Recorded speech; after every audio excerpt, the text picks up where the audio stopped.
Hey guys, so we're back today with another video, and I just wanted to show you quickly. I know I touched on this topic before, but I'm starting this new series, kind of, going down the line of some of the things that you may want to set up.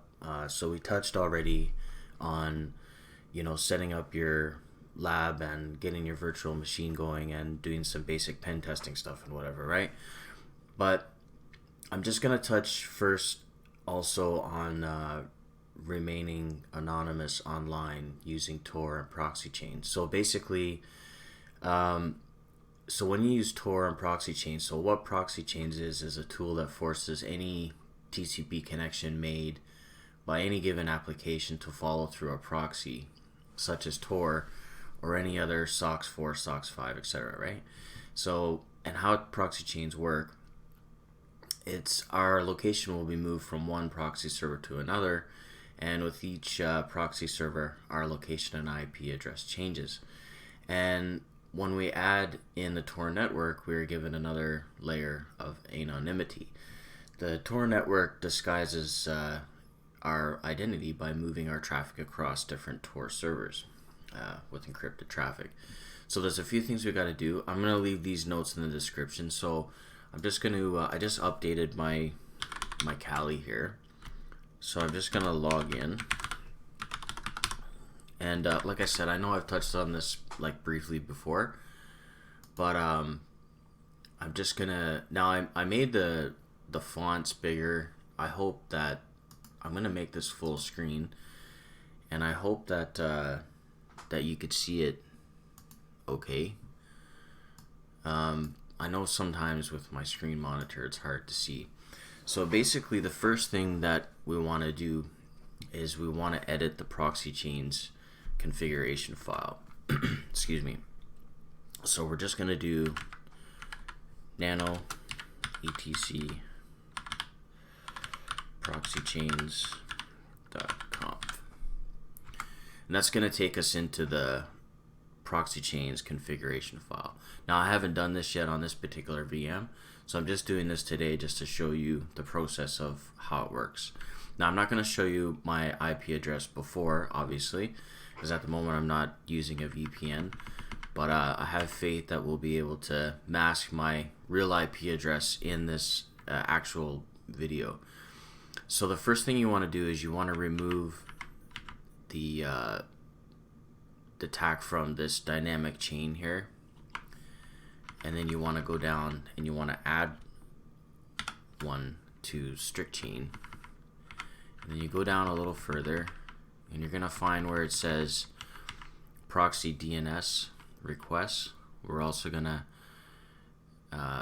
remove it from there, and then right at the bottom you see where it says SOCKS 4, so we're gonna put SOCKS 5, and make sure you use a tab. So you hit the tab key and then put the same thing, 127.0.0.1 space 9050, and then it's Control O to save, pressing enter, Control X to exit.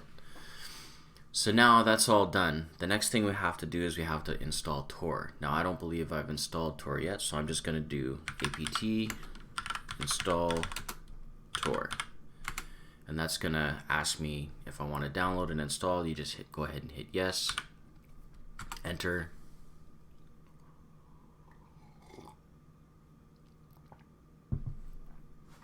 The next step, what you want to do once it installs and it's finished, now normally I would probably reboot, but for this video it's fine, right? I've already done my update and everything today. So what I'm going to do now is type service tor start, and that's going to start the Tor service, right? You can also do service Tor status, I believe. I'm not sure if that's correct, but I normally don't even check it. And there we go. Yeah, so it says right here that we are anonymizing overlay network for TCP, and so we're green, so that's a success. So what I'm going to do here now, just open a new tab, and I'm going to type Proxychains Firefox www.duckduckgo.com and hit enter. Now you can see here, I'm going to leave this window open. You could see it's going to go through all these different proxy chains, and it's going through different Tor servers, and it's anonymizing our traffic. So now we should be completely anonymous as far as our origin IP. Okay, so the next step is to do a check for DNS leaks. So I like to just search for DNS leak test. There's a great website here. You just do DNS leak test, and you can see it's going through all these different nodes. So it says hello from France, right? Now I'm not in France. I'm actually in Canada, and I'm in Toronto. So I'm definitely not in France at the moment. But to the internet, or to anything I do on the internet, it looks as though my origin is France. So anything I do from here, from this point forward, within this browser, it will look as though I'm in France. So you can just go ahead and hit the standard test button here. And what this is going to do is it's just going to query your DNS servers. So it's actually going to show the nodes that we're connected to. Okay? And that's all there is to it. And you could use Proxychains with any program, providing that it's compatible with Proxychains. Now I know I've had some issue in the past where I've used a few various applications that weren't particularly compatible with Proxychains. So, and you can see here the traffic is just, it's great, right? This is awesome. So you can see we're bouncing from United Kingdom, United States, back to Germany. Fantastic. Okay, and that's it. And you know, you could take it a step further by using a VPN beforehand. So you can also, you know, connect to a VPN and then go through the same process for an extra layer. But that's it. And once you close the browser, it's done, right? It's all over. There's no more Proxychains activity. So anything else you do once you close that particular browser, you're back on your origin network. So just keep that in mind. Now all we have to do here is just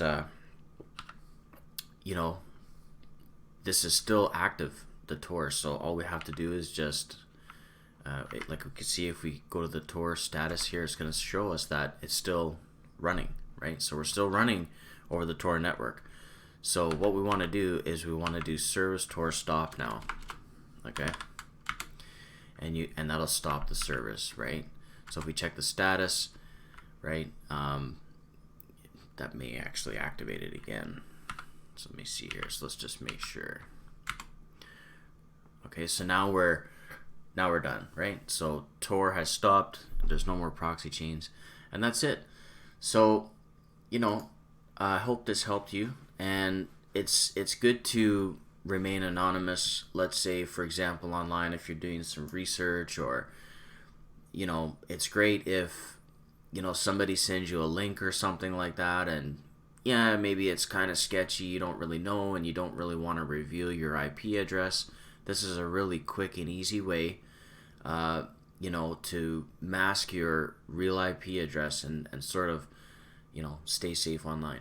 Keeping in mind though, you know, real anonymity is difficult to achieve, but at least this will help a little bit. So I hope you guys like this one. I have another part of this series that I'm going to include in a future video. I'll try to get to it today. I may not. We'll see. Hope you enjoyed it. See you in the next one. Ciao.